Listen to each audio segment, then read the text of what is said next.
Salut tout le monde, j'espère que vous allez bien. Aujourd'hui, évidemment, c'est encore l'hiver. On dirait que ça achève pas, mais bref, ça va finir un jour.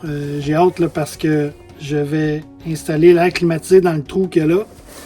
J'attends juste qu'il fasse un petit peu plus beau, là, puis qu'il y ait une température qui est plus raisonnable là, dans le garage pour faire le travail.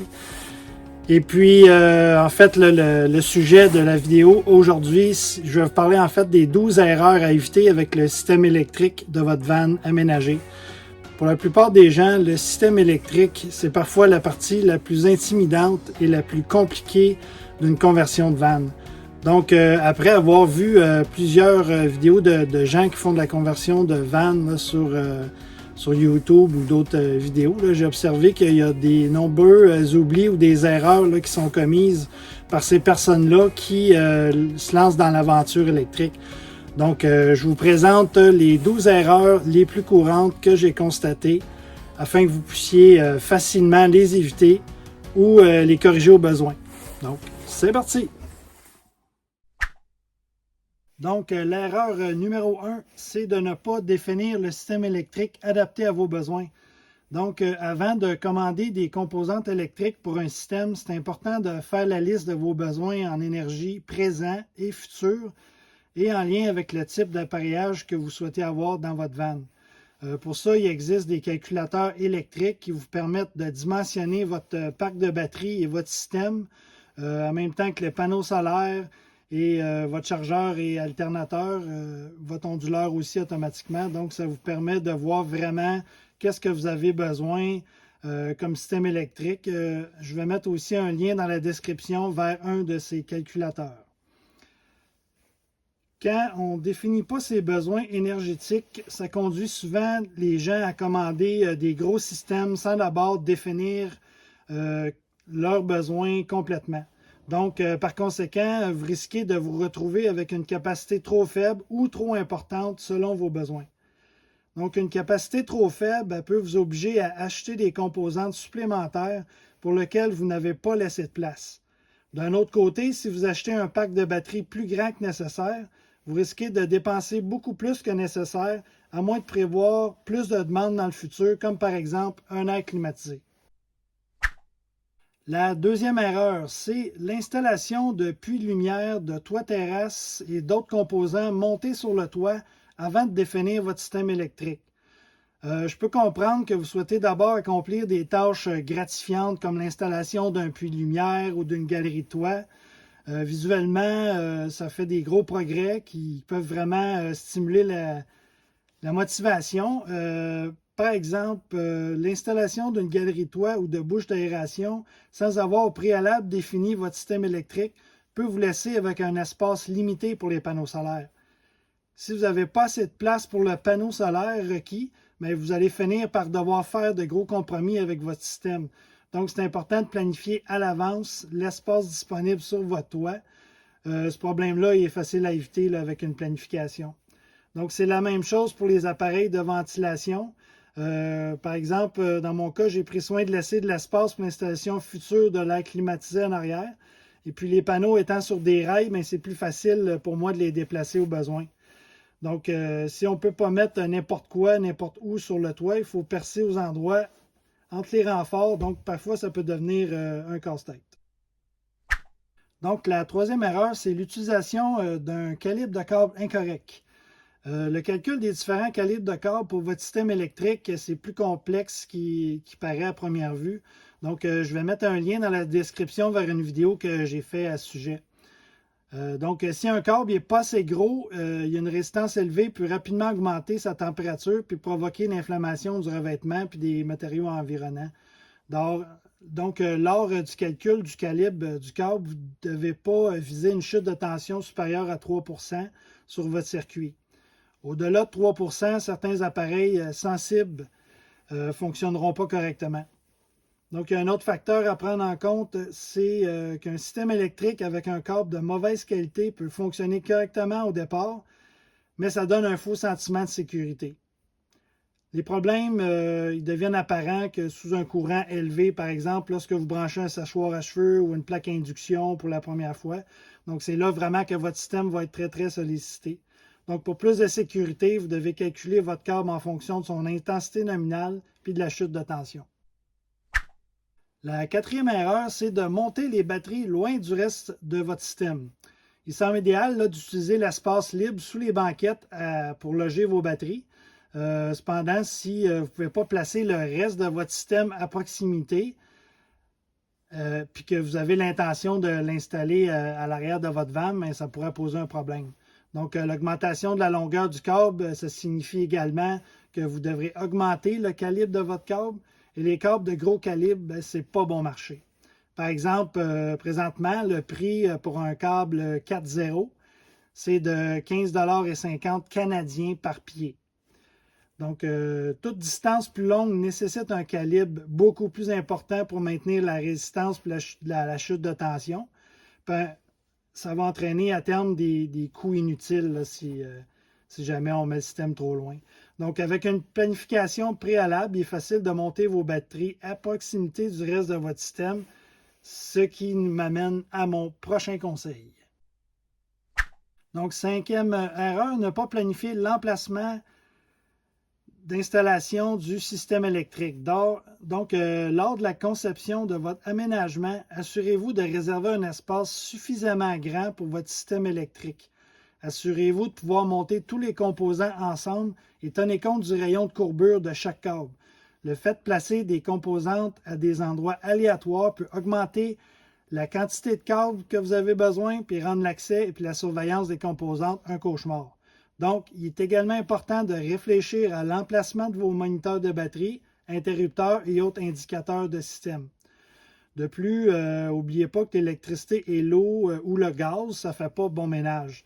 Donc, si vous installez un système électrique sous un raccordement d'eau, même une petite fuite pourrait détruire votre système électrique. Donc, pensez à favoriser la ventilation dans votre caisson électrique et à installer des bouches d'aération. La sixième erreur, copier la conception du système électrique de quelqu'un d'autre. Chaque système est différent et chacun a des exigences différentes pour son aménagement de van. Donc, en copiant la conception du système électrique de quelqu'un d'autre, vous risquez de construire un système qui pourrait soit être trop puissant pour vos besoins, soit pas fournir suffisamment de puissance pour ce que vous avez besoin. Donc, un système qui fonctionne pour une personne ne fonctionnera pas nécessairement pour vous et vos besoins particuliers. Donc, il est tentant d'utiliser un système préexistant puis de remplacer les composantes en fonction de vos besoins. Cependant, ça peut s'avérer dangereux si vous négligez d'ajuster le calibre des câbles ou la taille des fusibles en fonction de vos modifications. Donc, de plus, les composants à remplacer peuvent pas être compatibles avec les composantes d'origine. Donc, pour éviter ces problèmes-là, vous devez d'abord définir vos besoins, puis construire votre système autour de ceux-ci. Septième erreur, ne pas assurer la pérennité du système. Avant de définir votre système, vous devez prendre en compte non seulement votre consommation électrique actuelle, mais également les éventuels appareils à haute puissance que vous souhaitez ajouter plus tard, par exemple un air climatisé. Si vous décidez d'installer un chauffe-eau électrique pour remplacer celui au gaz, bien, ça pourrait aussi vous obliger non seulement à acheter un onduleur plus puissant, mais aussi un pack de batterie plus grand. Donc, ça revient au point numéro 1 de cette vidéo. Donc, c'est important de faire une liste de vos besoins en énergie, présents et futurs, en lien avec le type d'appareillage que vous souhaitez avoir dans votre van. Donc, au sujet des batteries, si vous constatez plus tard que vous avez besoin d'une batterie supplémentaire, vous devez vous assurer qu'elle a la même tension, la même capacité, puis la même marque. Parce que, en fait, la même chose que les batteries existantes. Parce que des batteries de capacité différentes ou même deux batteries de la même capacité et de la même tension de marques différentes peuvent avoir des tensions légèrement différentes. Donc, la connexion de deux batteries présentant une différence de tension, même minime, là, ça peut entraîner une charge de la batterie présentant la tension la plus faible au-delà de sa tension nominale maximum. Donc, ça peut provoquer un gonflement ou une surchauffe ou une fuite. La batterie présentant la tension la plus élevée peut surchauffer en raison d'une décharge rapide. Donc, par conséquent, même de petites variations de tension peuvent réduire la durée de vie des batteries. Vous devez également vous assurer que la première batterie n'a pas été installée depuis trop longtemps. Si votre batterie actuelle est utilisée depuis un certain temps, sa tension peut être inférieure à celle de la nouvelle, ce qui va entraîner les mêmes problèmes que je viens de mentionner.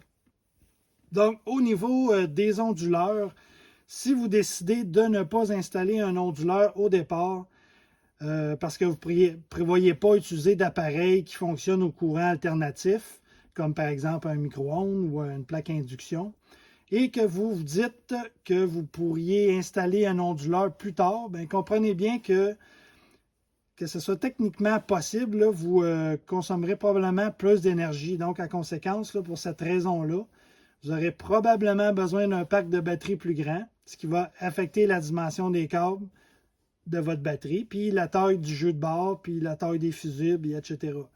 Donc, bien que ce soit généralement conseillé d'intégrer un petit facteur de sécurité lors du calcul de votre consommation d'énergie pour tenir compte des variations de votre cas d'utilisation, bien, il est généralement coûteux de modifier un système.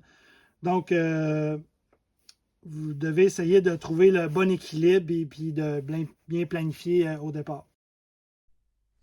8e erreur, installation de votre système dans le mauvais ordre. Vous devez commencer l'installation de votre système électrique en installant tous les composants qui nécessitent de percer des trous, par exemple pour le filage ou les panneaux solaires. Donc, ça vous évite d'avoir à retirer le revêtement d'isolation pour installer votre prise de courant ou de passer du filage. Avec une planification minutieuse, vous pouvez monter tous vos composants extérieurs en une seule fois, puis de toucher une seule fois votre isolation. Donc, lors du câblage physique, les systèmes électriques, les composantes doivent être connectés dans un ordre spécifique, sinon vous risquez d'endommager les équipements. Il faut toujours couper l'alimentation électrique lorsque vous travaillez sur le système. 9e erreur. Acheter des composants électriques bon marché et de mauvaise qualité. Le dicton acheter bon marché, acheter deux fois, ça s'applique à tous les domaines de la vie et aussi dans les systèmes électriques des vannes aménagées. Donc, en raison du coût des matériaux, les composants électriques, ils peuvent ne pas être bon marché. Les alternatives bon marché aux marques de confiance proposent souvent des matériaux de mauvaise qualité, un manque de contrôle de qualité et risquent fort de tomber en panne prématurément. Donc, les pannes de composants sont non seulement coûteuses, mais aussi potentiellement dangereuses. En investissant davantage dans des pièces de qualité provenant de fabricants de confiance, vous économiserez largement à long terme et vous aurez l'esprit tranquille. Lorsque vous faites des achats en ligne, si quelque chose semble trop beau pour être vrai, c'est probablement le cas. 10e erreur, acheter des kits en ligne. Donc, si vous recherchez un système électrique pour votre aménagement en ligne, vous allez tomber probablement sur de nombreuses entreprises qui proposent des systèmes complets sous forme de kits à un prix alléchant. Mais en réalité, ces kits-là incluent rarement tout ce qui est nécessaire à l'installation, puis sont souvent pas adaptés à vos besoins réels. Donc, quand j'ai fait ma conversion, j'ai examiné les kits que certains détaillants offraient, puis j'ai constaté qu'il manquait souvent plusieurs composantes qui étaient nécessaires à l'installation. Et certains incluaient même pas l'équipement de sécurité essentiel comme les fusibles ou les disjoncteurs. Donc, même si vous trouvez un kit complet avec tout ce qui est inclus, validez si ce kit-là est vraiment adapté à vos besoins. Donc, vous pourrez payer pour des équipements que vous n'avez vraiment pas besoin. Cependant, si vous trouvez un kit qui est élaboré selon vos besoins auprès d'un fournisseur de confiance, ça peut être une bonne option si vous ne voulez pas vous casser la tête. 11e erreur, acheter des batteries d'occasion. La capacité d'une batterie diminue à chaque décharge et recharge, ce qu'on appelle un cycle.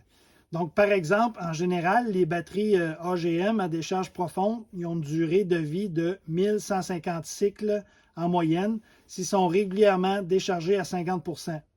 Si elles sont régulièrement déchargées à 80 % ou plus, elles tombent respectivement à entre 600 et 400 cycles. Donc, pour les batteries au lithium, je vais prendre la marque Voltium, on a une durée de vie de 6000 cycles si elles sont régulièrement déchargées à 80%. Il offre un temps de charge plus court et une capacité énergétique qui ne s'essouffle pas au fil des années. Donc, en plus, souvent, les batteries au lithium sont garanties 10 ans, mais la rentabilité est assurée pour au moins 15 ans ou plus selon l'utilisation, puis si on fait attention. Donc, le problème avec l'achat d'une batterie d'occasion, c'est que vous ne savez pas à quel stade de durée de vie elle se trouve. Elle peut avoir effectué un cycle complet ou 500. De plus, vous ne savez pas comment quelqu'un a traité la batterie. Donc, s'il a régulièrement déchargé la batterie à 100%, sa durée de vie sera considérablement réduite. Donc, je vous recommande donc d'acheter des nouvelles batteries pour vos projets afin de savoir exactement à quoi vous attendre. Donc, la 12e et dernière erreur, c'est de ne pas modifier les paramètres de vos composants après l'installation de vos systèmes.